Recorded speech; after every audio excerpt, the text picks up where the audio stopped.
When I stepped into the winery hall on the outskirts of Charleston, the sun was still low, and the air was sweet with the smell of grapes. But I knew instantly this day would not be a celebration for me. Chandeliers, white linen tablecloths, people gathered for my brother and his bride. Everything looked like a perfect postcard. I scanned the room for my parents, but instead of warm eyes, I met polite smiles from the coordinators who hurried to hand me my name card. I read it and froze. A table in a small side room behind a door, next to the catering staff. This was no mistake. It was deliberate. I stood still while the guests were seated in the main hall, listening to their laughter and the clinking of glasses, and my heart pounded so hard it drowned out the music. I couldn't understand how my own brother, to whom I had given so much of my life, could allow his only sister to be placed not among family, but with the people no one notices. When everyone had found their seats, I finally walked to where I had been assigned. A small round table, a couple of chairs, the smell of trays and hot food, doors swinging as staff came and went. This was my place. I tried to hold my back straight, to hide the way it stung, but every noise from beyond the door, every burst of laughter from the main room cut like a blade. Occasionally the door would open, and I could glimpse the long tables bathed in candlelight. My family smiling, raising glasses to toast my brother and his new wife. One question kept repeating in my head. Was there really not one person brave enough to stand up and say this was wrong? Not even him, my brother, who once promised me that no matter what, he would always be there. At one point, I saw him through that open door. He was smiling at someone, looking happier than ever. And then for a second, our eyes met. I lifted my hand slightly, silently asking what all of this meant. He looked away. That quick, small gesture, almost invisible, hurt worse than any words could. In that moment, I understood that today I was not a guest, not family. I was someone to be hidden away so the picture looked perfect. And there, in that small, stifling room, I made a promise to myself. One day, for all of this, there would be a reckoning. I grew up in Savannah, Georgia, in a house where the rhythm of life followed the rhythm of Parker construction. My father, Thomas Parker, started the company 35 years ago with a borrowed pickup truck, an old set of tools, and more stubbornness than money. My mother, Helen, kept the books in those early years while raising 2 children, and the business became the third member of our family. My brother Ethan was always the one everyone seemed to believe in. From the moment we were kids, he had that easy smile, the way of walking into a room that made people pay attention, while I was the quiet one with notebooks and plans. Even back then, I noticed how teachers, relatives, even neighbors talked about what he would accomplish someday. When I finished school, I left for college, studied finance, worked hard, and when I came back, it was because I knew the company needed more than charm. It needed someone who could keep it alive. Over the years, I rebuilt everything from the inside. I became CFO at 28, streamlined the books, renegotiated contracts, pulled Parker Construction out of a slow decline and back into growth. People outside the company started noticing us again, not because Ethan could talk his way through a lunch, but because the numbers were solid, the projects were done on time, and our reputation became one of the strongest in the state. Everyone in my family knew that most of that was my work. But still, it was always Ethan whose name was mentioned first. Your brother brings in the business, my father would say with that calm certainty, as though what I did behind the scenes didn't count as much. I told myself it didn't matter, that what mattered was the company's stability and the people whose jobs depended on it. And maybe for a while that was enough. Until Coleman Real Estate came into the picture. Richard Coleman was everything my father admired. Old Southern money, land, luxury developments from Florida to the Carolinas. 3 years ago, his firm started working with us exclusively. It was the biggest contract we'd ever landed, and I had personally negotiated the terms. What followed was a quiet merging of families. dinners where Ethan was always at Richard's side, new habits of saying we instead of I when talking about projects. That's how he met Madison, Richard's daughter. From the first time I saw her, I knew she wasn't like us. Perfectly polite, polished to a shine, Madison treated our family like an assignment.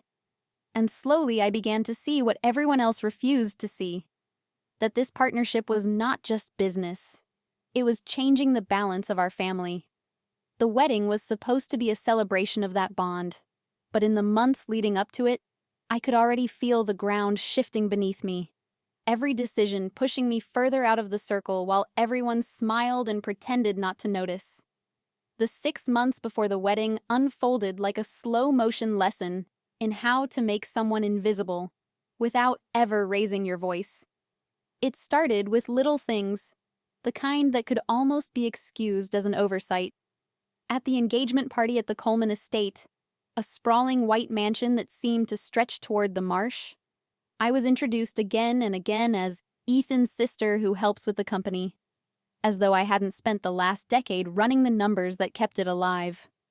Every time I smiled and corrected it to CFO, but eyes glazed over, and the conversation always slid away to something more important. When I stepped out onto the balcony that night for a breath of air, I overheard Madison's mother say in a low voice, "They have good potential, but that small-town way of thinking will need polishing, especially the sister. So serious, no sense of the larger picture." And Madison had laughed softly, answering, "Dad says they have decent bones. After the wedding, we'll get them in order." I told myself it was just pride, that they meant no harm, but the words stuck like thorns. As the wedding planning deepened, those thorns multiplied. Madison never asked for my help with anything important, yet she would call my office in the middle of work to ask about Ethan's favorite childhood meal, the name of an old family cabin, some small detail she wanted to use for a slideshow. She had a way of making me feel like a secretary rather than the person who had carried the company on her back. When my mother insisted I join a day of dress shopping with the bridal party, I moved a meeting to make it happen, only to sit on a velvet chair while her friends whispered to one another. I admire career women who don't have time to care about how they look, their eyes flicking over my work shoes. Madison caught my gaze in the mirror and smiled in that polished way of hers, like it amused her to see how out of place I was. At the same time, Ethan began canceling our long-standing dinners together. First, it was because of planning sessions with her family, then business. And soon, he stopped explaining at all. In the middle of all this, I started to notice my father changing in ways no one else seemed to see. He was quieter, his face drawn, his hands sometimes trembling when he thought no one was watching. Once I walked into his office unexpectedly and saw him slip a bottle of pills back into a drawer. When I asked if he was all right, he just smiled, tired, and said, "Getting old, Liv? Don't fuss." I did fuss. I worried, even as everyone else told me to let things be. But the truth was that the family was already rearranging itself around Ethan's future. And my concerns, like everything else, were becoming something they brushed aside with polite, distracted smiles. By the time summer turned to fall, it was clear that the wedding wasn't just about two people getting married. It was about a line being drawn, and I was already on the other side of it. The morning of the wedding was one of those clear southern days when even the air feels staged, sunlight spilling across the vineyards outside Charleston, as if everything had been designed for a perfect photograph. I arrived early, dressed in a burgundy gown that I had chosen carefully, determined to blend in without fading away completely. But as soon as I stepped through the main hall, I was intercepted by the wedding planner with her tight smile and clipboard, who informed me that my place was in a side room set up near the catering area. When I explained that I was the groom's sister, she barely glanced up before saying, "Yes, that's where you've been assigned," and pointed to a door that closed behind me with a quiet, final click. Inside was a small round table, a couple of folding chairs, and the clatter of dishes from the kitchen. Through the door, I could hear the music and the chatter as the rest of the family gathered under the chandeliers. For a moment, I just stood there, staring at the card with my name, trying to make sense of the fact that this was not an accident. This was intentional. I found a moment to speak to Ethan during a break in the photographs, pulling him aside, my voice low but shaking as I asked him why I was being treated like a stranger. For a second, he actually looked uncomfortable, but then he glanced back toward Madison and her family and said, "Liv, please don't make a scene. Seating was complicated. It's just one day. Don't ruin it." I reminded him that I was his sister, the only one he had, and asked how he could let this happen. He sighed, put a hand on my arm as if that would calm me, and whispered, "Just go with it. It's easier for everyone." That was all he had to give me. No apology, no correction, just acceptance of a system that had decided my place was outside the circle. I walked back to my table in that little room and sat down alone, feeling a part of me quietly snap in too. Later, during the reception, when I stepped out for a breath of air, I found myself face to face with Richard Coleman, a glass of bourbon in his hand and a satisfied gleam in his eye. He greeted me with a smile that never reached his eyes and said, "After this wedding, things are going to change for your company. We're going to help you modernize, restructure, get everything running the right way." He patted my shoulder like someone patting a piece of property, not a person. "Don't worry, Olivia, we'll find a place for you in the new setup." In that moment, all the whispered comments, the humiliations, the cold shoulders snapped into focus. This wedding was not just a union. It was the beginning of a takeover, and they were already acting as if my role in both the company and the family had been decided without me. Standing there, I knew with a clarity that cut deep.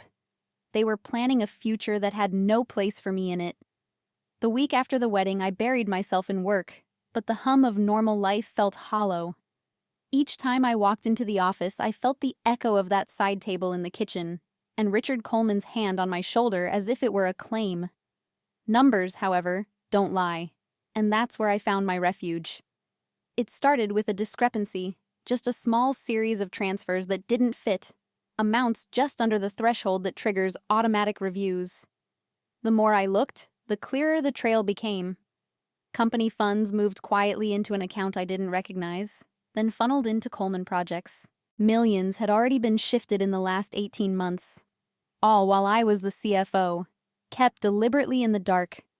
That night, I printed every page and laid them out on my dining table like a crime scene, the lines between them as clear as the betrayal they represented. When I confronted my father in his office the next day, I expected surprise, even anger. Instead, there was only a long, tired sigh. He said he knew about the transfers, that Ethan needed to show value to the Coleman family, that these were investments in a future I clearly couldn't understand. When I demanded to know how stealing from our own company could be considered strategy, he looked at me with something like pity. That was when I saw it, behind his eyes, in the lines on his face. Something deeper. He was sick, far sicker than he had admitted. The pills, the fatigue, all of it made sense. And still, even with that truth hanging between us, he said nothing about stopping this merger they were planning. A merger that would eventually erase me from the company I had spent my life building. My mother was no better. She spoke of how good the Colemans were for Ethan, how proud she was of the connection, how stability for the family was worth compromise. Stability for them. For me, it was a warning. Step aside or be pushed aside. That night, I sat in the quiet of my apartment, pages of evidence spread out before me, and understood that the line had finally been crossed. Whatever soft hope I had clung to, that this was all just misunderstanding, fell away. My brother had chosen them. My father's illness had blinded him. My mother had turned her back on me. I had always believed that loyalty meant something, but I realized, looking at those numbers, that the only loyalty that mattered to them was to power. Something inside me hardened, slow and deliberate. They might have thought I was someone who would let this pass, but they had forgotten that I am the one who sees every detail, who knows where all the pieces fit. And this time, I would not let them sweep me into the background. If they wanted a fight, I would give them one. By the time autumn settled over Savannah, I had spent weeks preparing for a fight that no one else saw coming. Each night after the office emptied, I stayed late gathering files, tracing every unauthorized transfer, copying emails, and pulling out the merger drafts they had hidden from me. In the middle of all that anger, I found something I had almost forgotten about.